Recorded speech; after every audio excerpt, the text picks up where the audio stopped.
Hanya karena kita merasa Tuhan diam, bukan berarti Tuhan tidak bekerja. Yang setuju katakan amin.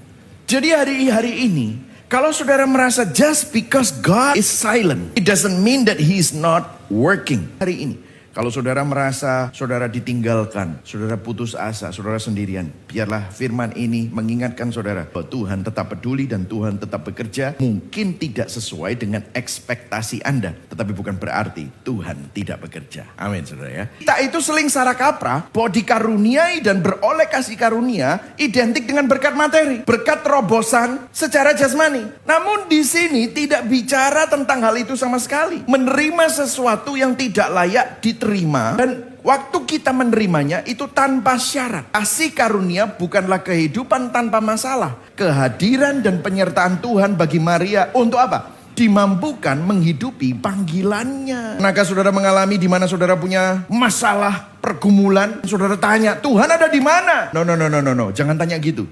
Saudara boleh sih tanya gitu, tapi pastikan saudara harus tahu jawabannya, karena Tuhan tidak pernah meninggalkan saudara. Jesus means Redeemer, Savior, Messiah. Yesus artinya penebus, penyelamat, dan Mesias. Karena kita memiliki masalah yang tidak bisa kita selesaikan dengan sendiri-sendiri. Yaitu apa? Masalah dosa. Sang Raja senantiasa berdaulat dan memegang kendali.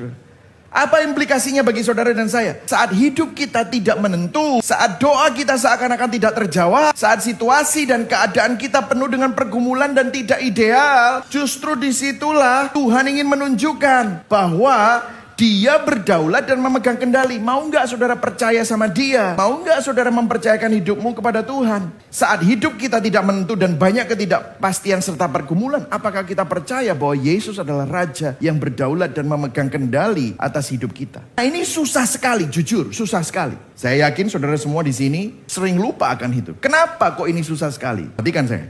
Karena kita selalu ingin jadi raja bagi diri kita sendiri. Seperti Herodes, kita pun akan marah dan takut saat Yesus mengatakan bahwa Dia adalah Raja atas hidup kita. Dan itu pasti akan tersingkap karena kita terus ingin menjadi raja bagi diri kita sendiri. Banyak dari kita juga bisa seperti Herodes. Kita menjadi marah, kita marah sama Tuhan. Waktu siapa yang benar-benar menjadi raja di hati kita terekspos. Saudara, kita bisa saja pelayanan, kita bisa saja ke gereja, ibadah, ngaku orang Kristen. Tetapi sebenarnya kalau saudara mau jujur, kita ini tidak melayani Tuhan, kita melayani diri kita sendiri. Kita selalu mengancam ketidakbenaran. Kelurusan selalu mengancam kebengkokan. Kebaikan selalu mengancam kejahatan. Saat pesan Injil kerajaannya mengkonfrontasi hati kita yang tidak benar, bengkok dan jahat, disitulah kita akan merasa terancam dan cenderung menolak kebenaran itu. Saat Injil Kristus mengungkapkan siapa kita yang sebenarnya di dalam hati kita, waktu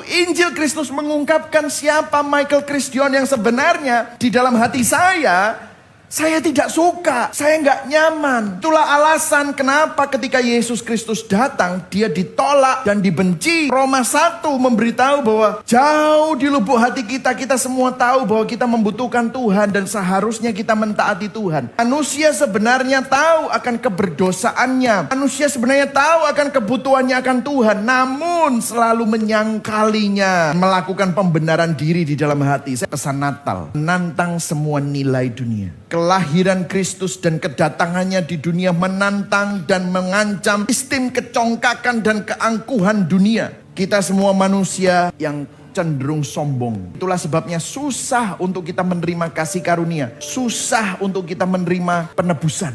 Susah untuk kita menerima kerajaannya. Pesan anugerah, pesan penebusan, pesan kerajaannya. Pesan ini diwujudkan melalui apa? Melalui karya substitusi Kristus. Kristus ditolak karena pelanggaran saudara dan saya.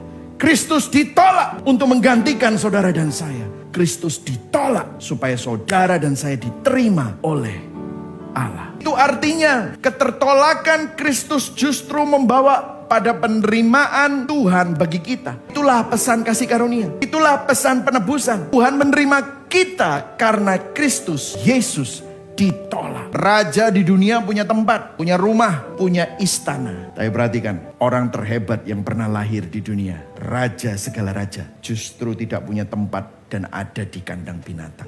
Kenapa?